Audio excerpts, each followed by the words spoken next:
ராஜா சாரோட பழகிறதும் ஒர்க் பண்ணுறதும் வந்து அவ்வளோ இலகுவாக, அவ்வளோ எளிமையாக, எந்த விதமான கன்ஃபியூஷன்ஸோ இல்லாமல் ஃப்ரெண்ட்லியாக இருக்கும். ஃப்ரெண்ட்லின்ற டேர்ம் நான் ஏன் யூஸ் பண்ணுறேன்னா, he treats me as an equal.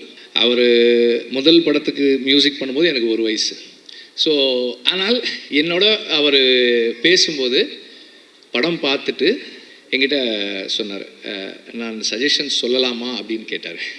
அவர் அது என்கிட்ட அப்படி கேட்க வேண்டிய அவசியமே கிடையாது. சார் சொல்லலாம் சார் அப்படின்னேன். கொஞ்ச நேரம் ஒரு 2-3 லைன்ஸ் பேசினார். பேசிவிட்டு நான் கரெக்டாக சொல்கிறேன்னா, am I in the right track அப்படின்னு கேட்டார். எஸ் சார் கரெக்டாக இருக்குது சார், கண்டினியூ பண்ணுறோமா அப்படின்னாரு. எஸ் சார் அப்படின்னேன். அதுக்கப்புறம் தான் சொன்னார், சொல்லிவிட்டு ஆஸ் அ மியூசிக் டைரக்டர் இது எனக்கு தோணுது, உனக்கு என்ன ஃபீல் பண்ணுறியோ நீ அதை பண்ணு அப்படின்னு சொன்னார். ஸோ அந்த அளவுக்கு என்னை வந்து ஒரு அந்த ஸ்பேஸில் வச்சு தான் வந்து அவர் ஒர்க் பண்ணுவார்.